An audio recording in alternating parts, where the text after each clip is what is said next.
ஸ்ரீலங்காவில் பெரிய பாதிப்புகள் காணப்படக்கூடிய அமைப்பு. ஏனென்றால் ஸ்ரீலங்கா எப்பொழுதும் அந்த நாட்டுக்கு உண்டான சாபக்கேடு அந்த காலகட்டத்திலிருந்து வானரங்களால் தீக்கிரைக்கு ஆக்கப்பட்டதாக வரலாறு.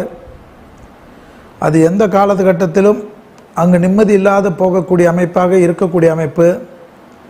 இதே சமயத்தில் ஏற்கனவே நாட்டில் விலைவாசிகளால் தாறுமாறாக ஆட்சியாளர்கள் செய்த தவறால் ஸ்ரீலங்கா படுபாதாளத்தில் இருந்தாலும் இயற்கை சீற்றங்கள் வெள்ளத்தால் ஏற்படக்கூடிய அமைப்பு, கடல் உள்ளே வரக்கூடிய அமைப்பு பெரிய அளவுக்கு. ஏனென்றால் தமிழர்கள் இருந்த காலம் வேறு, அங்கு இருக்கக்கூடிய சிங்களவர்களுடைய புரட்சி என்பது ஆரம்பிக்க மாட்டார்கள், ஆரம்பித்தால் அவர்கள் விடவே மாட்டார்கள் என்பதையும் ஞாபகத்தில் வைத்து கொள்ள வேண்டும். பாகிஸ்தானில் பாதிப்பு, நேபாளில் பாதிப்பு, பூட்டானில் பாதிப்பு என்று இந்தியாவை சுற்றி இருக்கக்கூடிய அமைப்பிலும் இந்திய திருக்கண்டத்திலும் ஆட்சியாளர்கள் ஒரு மாநிலத்திலும் மற்ற இடத்திலும் மத்தியிலும் இருக்கக்கூடியவர்கள் வரி விதிப்பு பிரச்சனைகள் பெரிய பாதிப்புகளாக காணப்படக்கூடிய அமைப்பெல்லாம்